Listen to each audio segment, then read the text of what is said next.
El contador José Alfredo Salgado, presidente de la FECAP en este espacio. ¿Cómo estás? Con el gusto, Salvador. Ya tenía un rato, ¿verdad? Casa llena. Casa llena, así es que tuvimos que sacrificar al contador, pero en las tardes te atienden bien, ¿verdad? No, muy bien, muy Sí. bien. Así es, Salvador. Tema de Gracias. esta semana, mi estimado. Bueno, pues hay mucho, Salvador, realmente.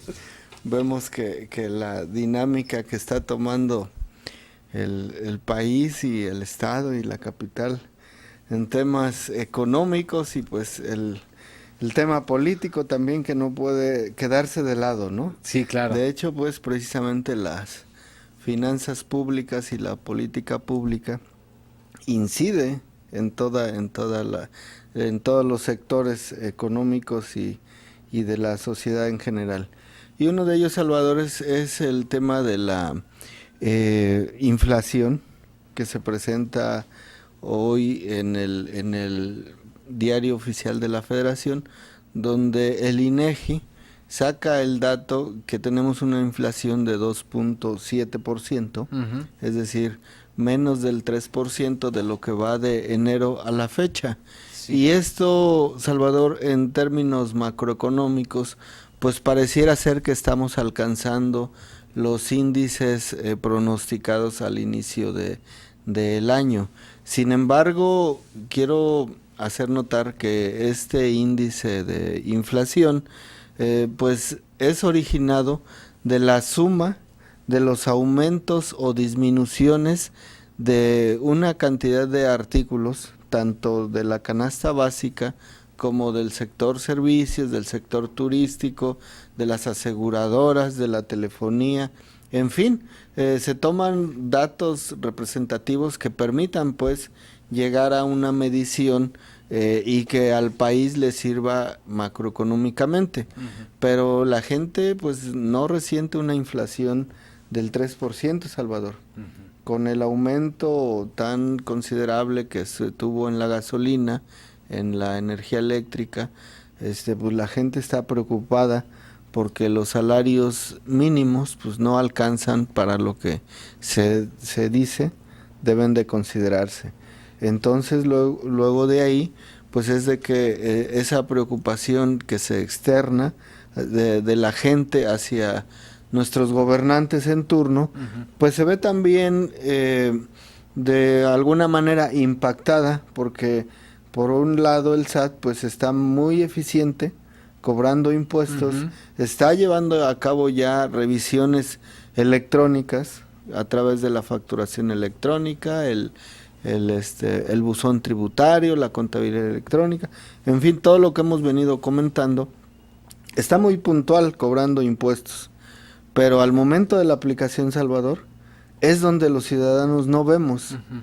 Y ese es el descontento o la inconformidad que tenemos muchos ciudadanos para con nuestros gobernantes, no solamente municipales, estatales, sino también federales, Salvador.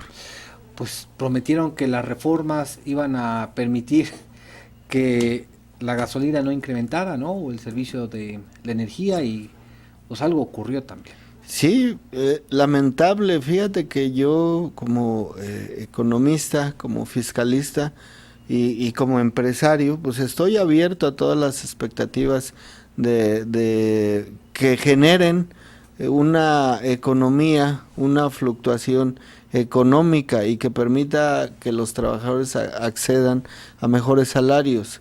Yo veo bien el tema de la reforma energética, Ujú. pero como tú bien lo dices, algo está fallando y pareciera ser que es en la aplicación de los recursos.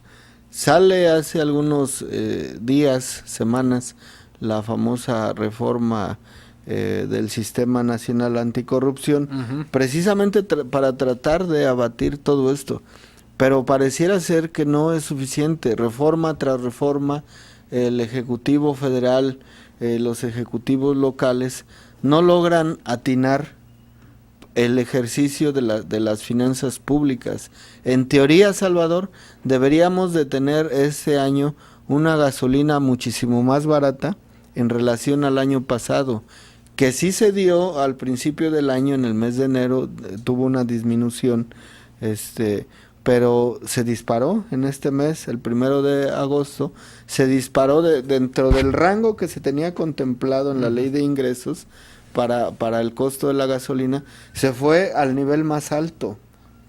Entonces eso pues sí nos indica que nuestros gobernantes pues algo ahí no necesitan calibrar sus cuentas, Salvador. O no nos hubieran vendido espejitos diciéndonos que esto iba a ser más benéfico para la población, ¿no? Es desafortunado y por eso muchas de las veces cuando hay una reforma a las leyes, la gente de manera inmediata se opone. Sí. Precisamente ¿por qué? Porque pareciera ser que cada reforma es, en lugar de impulsar una economía que beneficie a las mayorías, a los grupos más necesitados, más vulnerables, pues es al contrario, es quitarle sus derechos a los trabajadores, es generar condiciones de mayor apremio a toda esa clase trabajadora, que desde luego que a todos nos afecta el incremento de la gasolina, tengamos o no tengamos vehículo,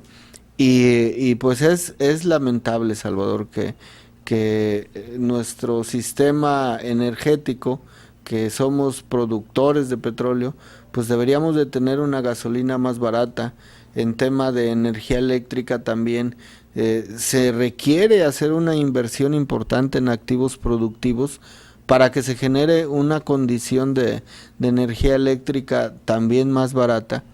Se dijo que con la extinción de la compañía de Luz y Fuerza, pues al final de cuentas iba a haber energía eléctrica más barata porque tenemos una empresa de clase mundial, ¿no? Y no es así, no es así.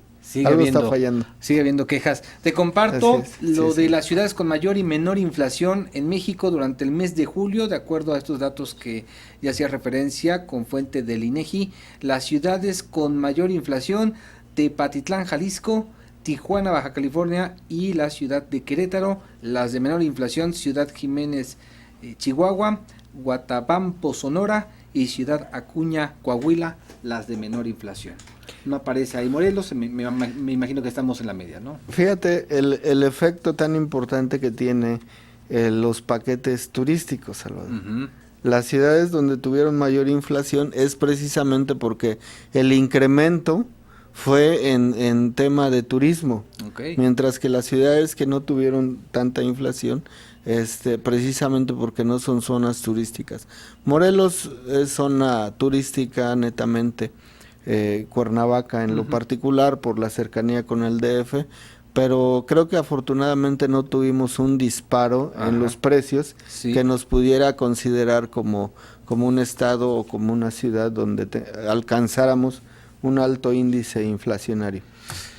Contador, gracias por estar aquí con nosotros. Con el gusto, Salvador. Como siempre. Tratando de entender mejor estos temas de finanzas, economía y finanzas. Que te vaya muy bien, contador. Gracias, buenas noches. José Alfredo Salgado, presidente de la FECAP, aquí con nosotros. Regresamos.